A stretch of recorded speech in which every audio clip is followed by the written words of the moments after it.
This is Fresh Air. I'm Dave Davies in for Terry Gross. My guest, Steve Lopez, is someone I've known casually for many years because when I was a political reporter in Philadelphia in the 80s and 90s, Lopez was the star columnist for the Philadelphia Inquirer. He was known for crafting compelling human interest stories, shining a light on unfairness and inequality, and skewering politicians with clever nicknames that stuck to them for years. In 2001, he took his talents to Los Angeles, where he became a local institution writing columns for the LA Times. He's won a host of awards and written several books, including The Soloist, about his relationship with a sometimes homeless Juilliard-trained musician afflicted with schizophrenia. It was made into a film with Robert Downey Jr. playing Lopez. Lopez's latest book is about whether he should give all that up and just quit, retire. It's a big decision and a tough one, so Lopez decided to make it a reporting project. He interviewed a host of experts and lots of people who've retired. Some love it, some don't, as well as some who never will because they love and are energized by their work. And because it's Los Angeles, some of them are famous, such as Mel Brooks and Norman Lear. Lopez takes us on the journey and shares his decision in the book titled Independence Day, What I Learned About Retirement from Some Who've Done It and Some Who Never Will. Steve Lopez, welcome back to Fresh Air. Hey, so good to be with you. You know, a lot of people have many jobs that are a real grind, and when they hit their 60s, they can't wait to retire. You have a pretty good job, doing what you do. And in the book, you say how much you love it. What made you think about retiring? Yeah, I do have a dream job. I feel so lucky, especially working in an industry that has lost thousands of jobs. I mean, since I think just during the pandemic, 360 newspapers have closed in the United States.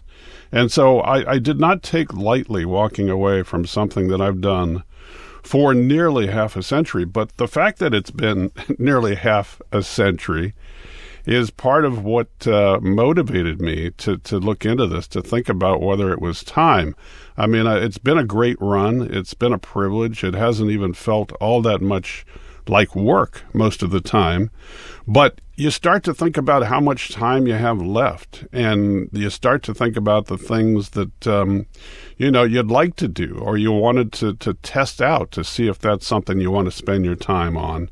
And I began worrying that I'd be one of those people, and you hear about this all the time. Somebody retires and a week later they drop dead, or, who knows what physical or cognitive ailments might come my way, and I'd never get a chance to do those other things. So I wanted to, before I made any decision, talk to a lot of people and see and go to school on their experiences.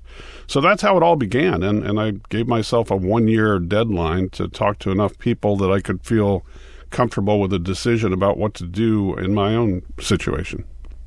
One of the things about the way technology has affected journalism, and I found this when I was doing political reporting, is that there's no deadlines anymore. It's a 24-hour news cycle. I mean, if it used to be you'd probably write 2 columns a week. When the column was in, you were done for another 3 days. You could catch your breath.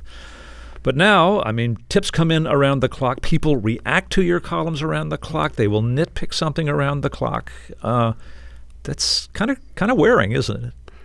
Yeah, that's a good point. I used to, when I wrote a column, back in my days at the Oakland Tribune or San Jose Mercury News, Philadelphia Inquirer, later for Time Magazine, you wrote it. You knew you had that you had that rest period coming up. But now, as soon as it runs digitally, you start to get the feedback, and you get the pats on the back and the kicks in the pants, and it's what have you done? It's always what have you done for us lately? On to the next one, the next one, the next one, and so much more competition because there's so many voices out there. So that part of there is a bit of an adrenaline rush, I think, with the kind of thing that I've been doing, being like an old-fashioned Metro columnist. You get an idea, you chase it down, you sit at the computer, you look at that blank screen. You got to create something out of nothing. You get it done, and oh my goodness, they published it. I can't believe almost a half a century later that my words are still published. And there is a rush from that. I do get a bit of a rush, and wasn't so sure what the rush would be if I left this behind. I mean, what's going to give me that sense of mattering, of being relevant? I want to get to some of the many people you talk to in considering this decision, but there's one other thing about your home life we should talk about. Your family situation presented you with another transition. Tell us about that. Yeah, I have a daughter who is 19 years old, and she came. I was 50 when she was born. I had two sons a quarter of a century earlier, it meant that for almost all of my adult life, I had kids in the house, and I like that. Because this was such a blessing to have, this little girl come into our lives. I was very attached, and I loved having her around and watching her grow up. And she's a tennis player, and as she made it through the junior tennis years and then the high school years, she started thinking about college, and that for her was a very exciting time. And for me, it was a very scary time because she was one day soon going to be out of the house. And I knew that, and I knew that I wasn't quite ready. I mean, of course, you want your kids to grow up and be independent and go off and discover themselves and the world. But I began to think about whether if I retired, it was going to be at the same time that Caroline left for college. And would that double void be too much for me? Would it really be tough to adjust to that double whammy of, wow, I don't have a job to report to, and I don't have my daughter around to talk to about, this or that. And it's one of the things that in the end influenced me. There's a person I went to in the book. Her name is Rabbi Naomi Levy. She's the author of Einstein and the Rabbi. And she warned me about that. She warned me about the importance of structure and how some people who have it in their work lives lose it and can't regain it once they retire. And she warned me, too, about that double void. And it's something that I really thought a lot about. I mean, I had no choice about my daughter going off to college, but I did have a choice about whether I left work. So that certainly influenced my decision.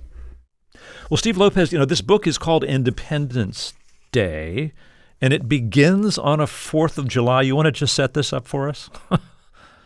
Yes. The book, I should say, it wasn't my idea. My agent, David Black. I think that this book came about because I was writing a lousy novel.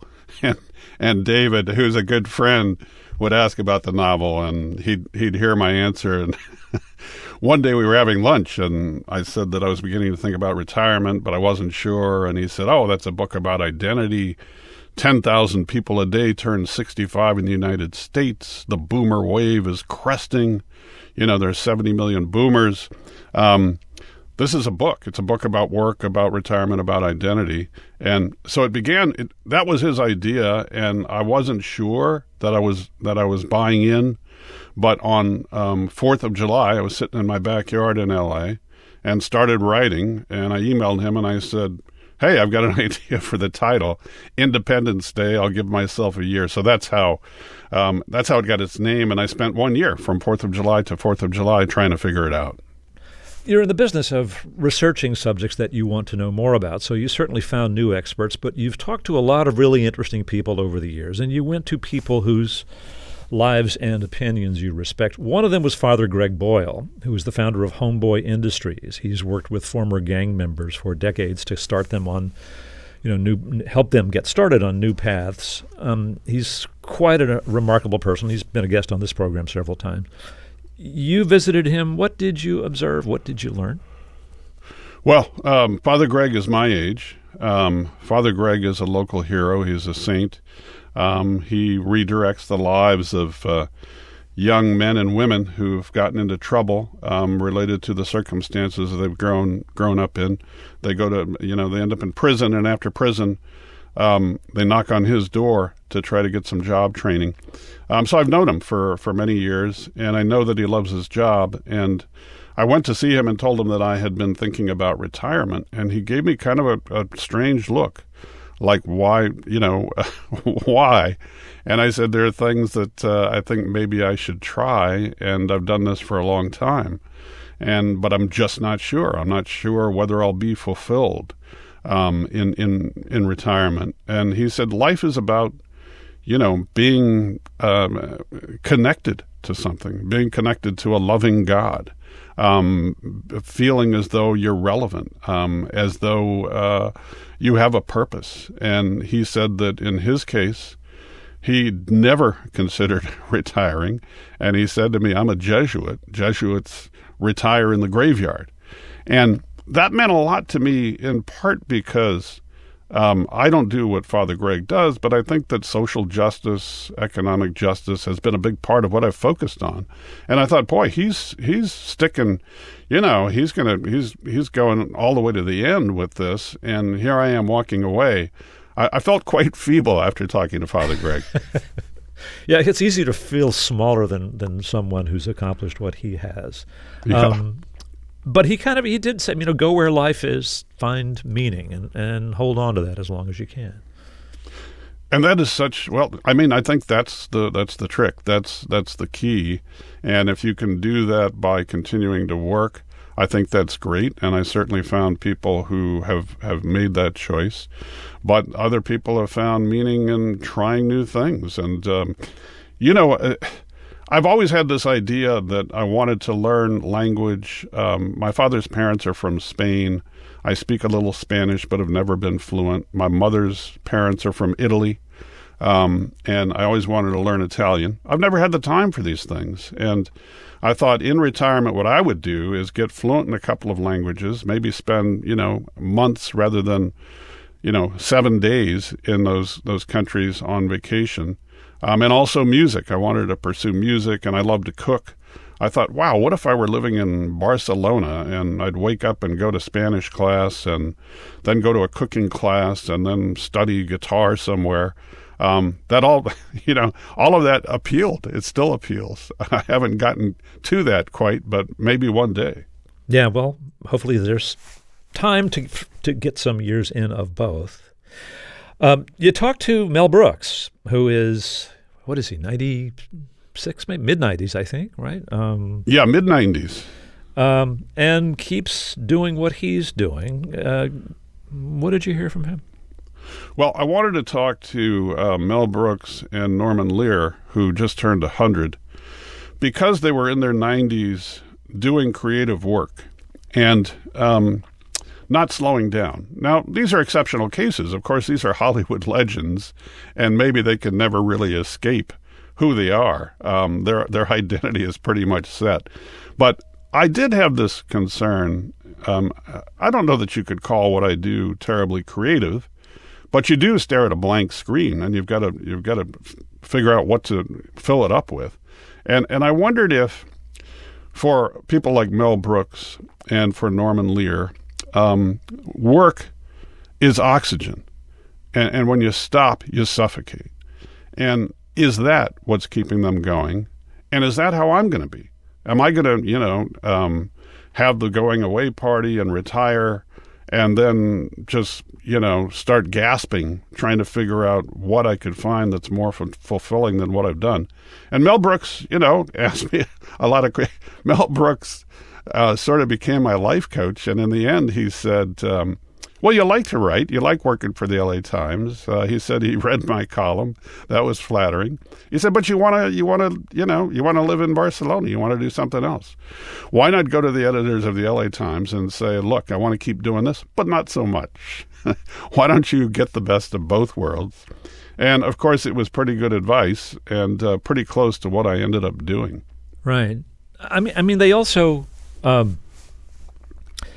think both Mel Brooks and Norman Lear looked at what you did and said, you know what, you may think you're going to stop doing it, but your brain is going to keep working the way it always works. And in fact, you described going on a little vacation to Laguna Beach, I think, with your wife, and happening upon somebody there and thinking, this will be a great column, and you ended up working it. Yeah, I do wonder if I'm wired, if there is no escaping this. And I think I want to find out. I think I want to, for a time in my life, maybe do nothing. I mean, planning is great, and it's important to figure out how you're going to be relevant and matter to somebody. But I've never been able to slow down enough to just clear my head entirely, and that's something I might like to do. What Mel Brooks said was that he's motivated still, and it's as simple as that. And Norman Lear, more the philosopher, said that life is about, you're in a hammock, he said. You're swinging between what's over and what's next. And if something tugs at you, something motivates you, you get up out of bed because an idea is just burning and you've got to get to the computer and start writing, then that's life. That you don't need to think beyond that. It's, his philosophy of living in the moment is great for a lot of people. And I took that to heart. But I'm not independently wealthy, and I needed to make some choices, and so I wasn't so sure that I didn't want to completely break away from what I've been doing. I'll just note for listeners, if they want to hear more of Mel Brooks's take on his life, we're going to be replaying one of Terry Gross's interviews with him on tomorrow's show, so you might want to listen to that. It's interesting. I've known a lot of people who had jobs that they liked, some in journalism, who took a buyout offer from the newspaper they were working for because it was a good chance to get a little head start into a retirement or a new life. But they figured, I'm going to keep working. I'm going to freelance for this place and that place. And then I would run into them 6 or 8 months later, and they would discover, actually, I like spending time with my spouse and having days that I can do what I want. When you were around, you talked to a lot of different people. Did you find people who said, actually, yeah, stopping work was great? I had some pen pals at a retirement community.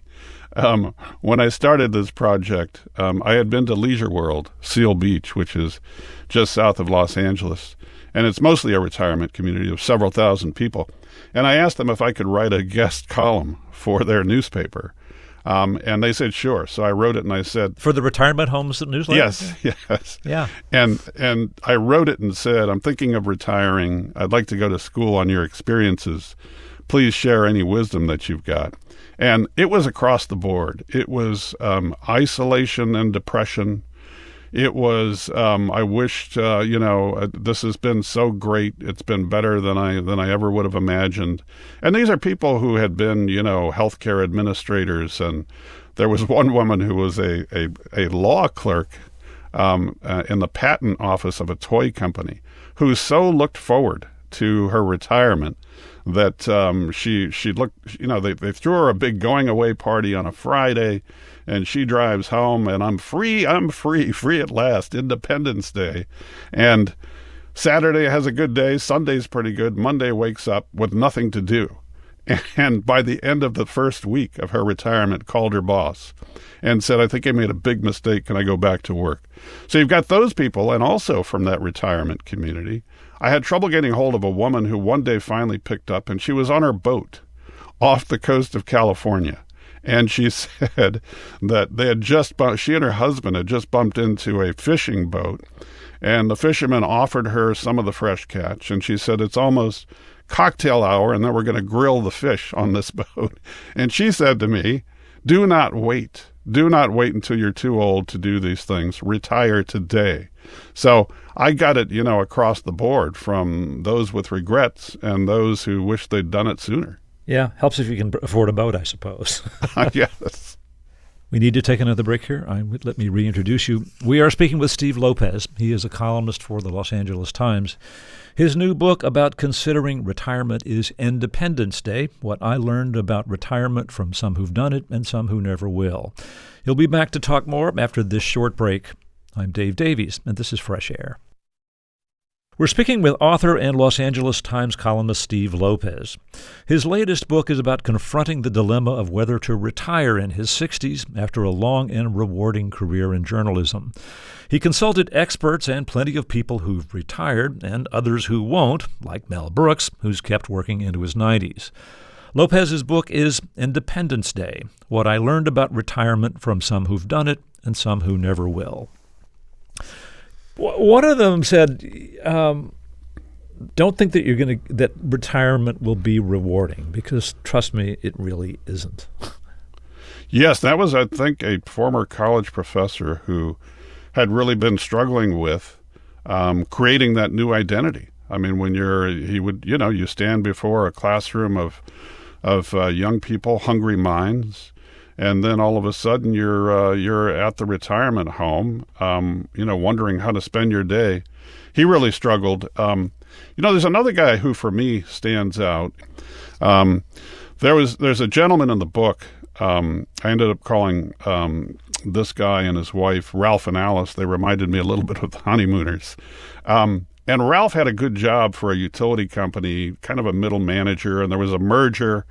And he took a buyout and thought, I'm set. And it was a little bit early, but he thought, I'm set. And then the market crash really knocked him, sent him for a loop. And after that, he was diagnosed with cancer. And the medical bills started piling up. And this guy who had his retirement mapped out, travel the world, and he's a nature lover, as is his wife, ends up applying for jobs in his 70s and having trouble getting anything. And he ended up working as a cashier at a big box store near Disneyland. And when I went to see him, there he was. I mean, he had one of these jobs where it's the self-checkout, but there needs to be some monitoring. And somebody needs to hand you the bag that you just bought for a nickel. And that's the guy. And he was standing there, and he said that his foot hurt, and he had to see a doctor.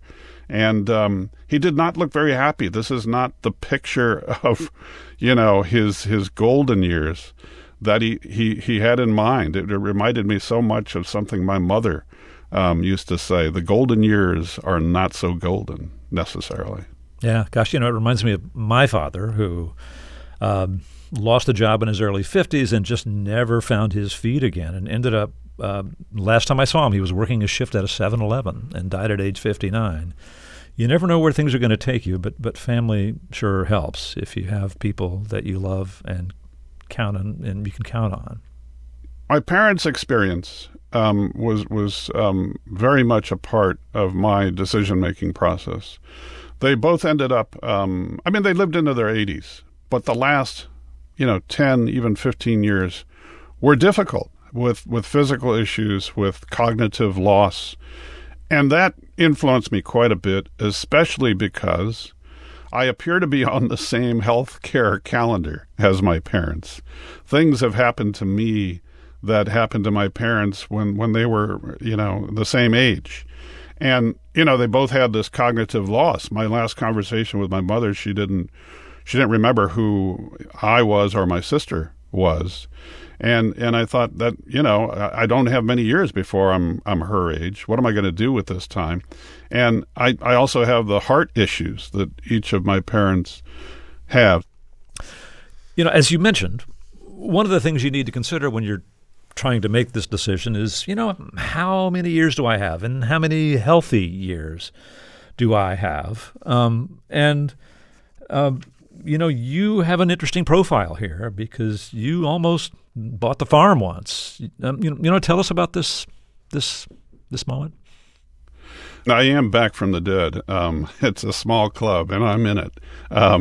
I went in for a knee replacement about 10 years ago, and in post-op went into cardiac arrest and flatlined, had to be resuscitated. I remember, waking up and looking at, wow, that's a lot of nurses and doctors. What's going on? And they said, you flatlined. I knew I had an arrhythmia, just as my parents both had arrhythmias and, gradual heart failure. I didn't know I was in such bad shape that I would go into cardiac arrest. And I left the hospital with both a pacemaker and a knee replacement. And that is a real slap in the face. It's that mortality wake-up call. And you just realize it could happen any time. And given my parents' heart issues and later in life their cognitive issues, I thought I better really figure out whether I want to do something other than write columns, which I've already done for several decades. You mentioned that in order to get a wider view of retirees, you wrote a guest column for the newsletter of Leisure World, this retirement center. It had a lot of interesting things that people said. One of them, a woman, I think the name was Lillian, said, make sure you are 100% ready. What was she getting at? Well, I think she was getting at what happened with that other woman from Leisure World who looked so forward to, could not wait for her retirement party, and a week later called and was scratching at the door begging to get her job back. You do need to think it through. I thought that Nancy Schlossberg in her 90s in Florida, who's learned so much about retirement and the difficulty of the transition that she's written a few books about it. I mean, Nancy said that you got to think of ways in which you will still matter, and it doesn't mean that you matter in the sense that you're going to change the world. Maybe you matter to the dog who needs to be walked, or to the grandchild who needs orthodonture, or to the people at the nonprofit where you're serving as a mentor, or maybe you're on the board. But you got to build that life of mattering, the thing that Father Greg Boyle has found. So I think you need to. It can't be just a willy-nilly decision. I'll figure it out. Those are the people I think who end up sitting on the sofa, reaching for the remote, wondering what to do next. You spoke to an analyst and a rabbi, and it seems like they gave you sort of parallel advice. What did you hear from them? Both of them, I still hear their advice echoing for me. One thing that the rabbi, Naomi Levy, said to me was that, she had a guy who came to her. He was a member of her congregation, and he said that he was really struggling. He was kind of okay Monday through Friday, go to work and, get up the next day and do it again. And then on weekends, he just felt kind of lost. And the more she talked to him, the more she realized, and he realized, that he needs structure. And there was no structure in his life on the weekends. And she said people underestimate what structure can mean. She also had this great advice, which was, and I've taken this to heart. She said, it's a good idea if you can carve out the time with an extra week of vacation or a month of vacation or a sabbatical to test the dream. You have all of these people thinking about retirement, and they tell you what they're going to do. They're going to learn how to fly an airplane. They're going to, learn how to knit rugs, or they're going to, whatever it is.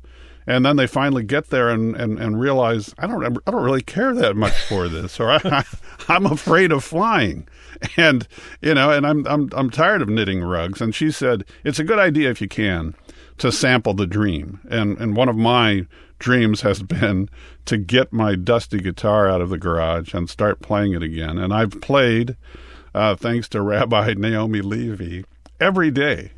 Averaging about an hour a day for a year. And so I'm sampling the dream. We need to take a break here, then we'll talk some more. Let me reintroduce you. We are speaking with Steve Lopez. He's a columnist for the Los Angeles Times. His new book about considering retirement is called Independence Day. We'll continue our conversation after this short break. This is Fresh Air. This is Fresh Air, and we're speaking with Steve Lopez. He's a columnist for the Los Angeles Times. He has a new book about considering retirement. It's called Independence Day, What I Learned About Retirement from Some Who've Done It and Some Who Never Will. You talk to a lot of experts, people you knew, people you didn't know, but there are those two people that are really important. I mean, your wife, Allison, and your daughter, Caroline. One of the things you write that they both said is you need more friends. They right? And can I add, they're not very nice about this when they say it sounded rather sternly spoken, actually, yeah. No, it's like, what's the matter with you? Don't you know how to socialize? And does nobody like you? That's how it comes off to me. That's part of what this was about for me. There are things I've missed in life because I was working too hard. I've sacrificed friendships, and I've also moved around a lot in my job, which meant that you had to start all over building those friendships. And they're right. I mean, I do need to socialize more, but I think that it's hard to develop that when you're doing the kind of work that I do, which is you got to keep thinking. It's like I wake up in the middle of the night still thinking, did I blow that column that's about to run? And what am I going to do next to redeem myself?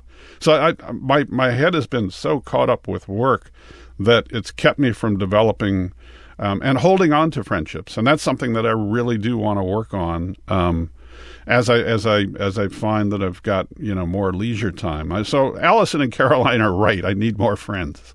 Anybody available? I think there would be a lot of people available. As I hear you describe that, it strikes me if anybody has the kind of job that would enable you to make social connections, it's you. I mean, you don't just write columns about important people and elected officials and corporate leaders. You talk to people. I mean, people who are not bold-faced names all the time, and lots of people love your work and would love to hang with you. And I get, you and I don't know each other well, but I've always, there was a way in which maybe you're not so terribly approachable. I don't know.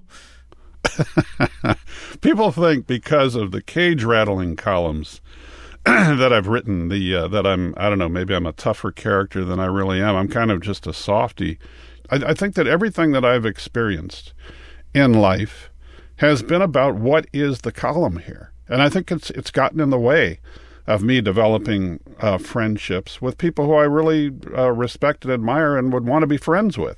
It's just that my relationships with people have been about work. And maybe that's my fault, that I haven't been able to step away and keep my work life separate from my private life. And maybe that's what Allison and Caroline are getting to. I got to work on making friends. Your wife, Allison, is a freelance writer. She works at home, and she's a few years younger than you. She's got an active career going. And, you've made it clear she doesn't want you hanging around at her elbow all day.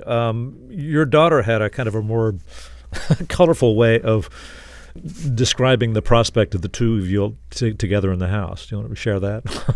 I think Caroline's words were, "You'll kill each other." When I first told her, what did she think about me retiring and being in the house there more hours each day? You'll kill each other. She was kidding, of course, but you do have to, I think, in many cases, find your own lives.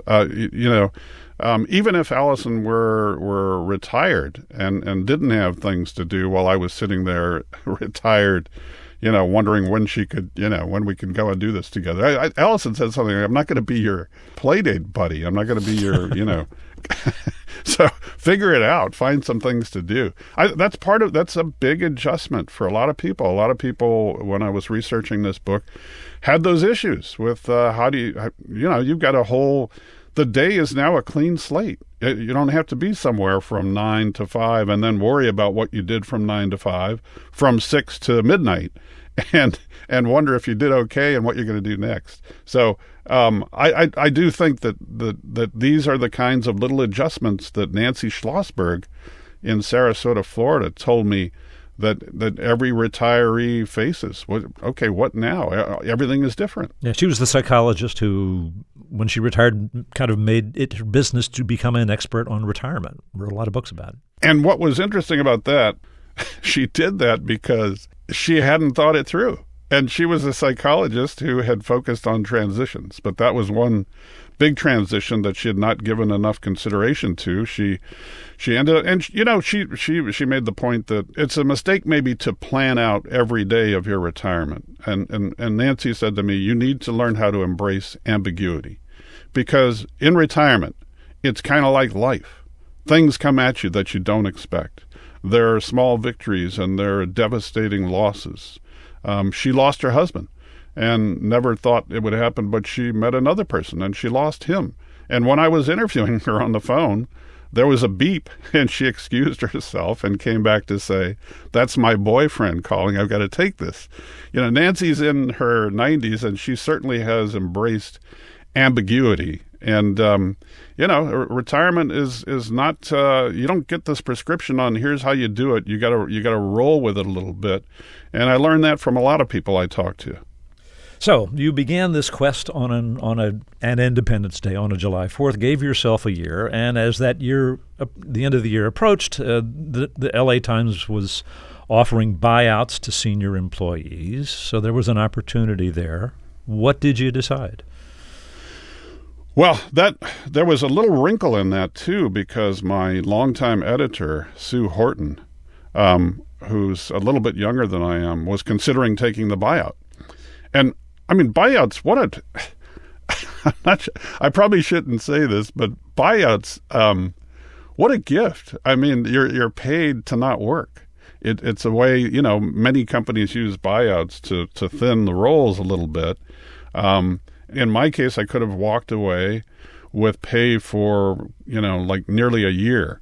I went with Mel Brooks. I went with the Mel Brooks plan. I went to the editors at the LA Times and I said, I'd love to keep doing this, but I need to scale back. And the way we set it up was, they were on board with that.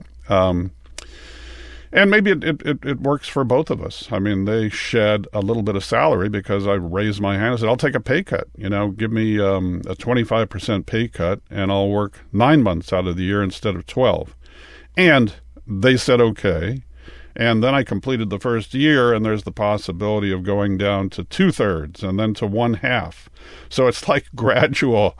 It's like I'm on training wheels headed into retirement and not sure when I'm going to fall off the bike. But for now, it has worked because with that extra time, I got to go and see Caroline play tennis in college and spend more time with her and with Allison's mother, Nancy, in Pennsylvania, and see my son Andrew in Connecticut a little bit more. So it's not bad. It's I do have, as Mel put it, I think the best of both worlds. Well, Steve Lopez, good luck in winding down. Thanks for speaking with us again. Thank you so much. I really enjoyed it. Steve Lopez is a columnist for the Los Angeles Times. His new book about considering retirement is Independence Day, What I Learned About Retirement from Some Who've Done It and Some Who Never Will.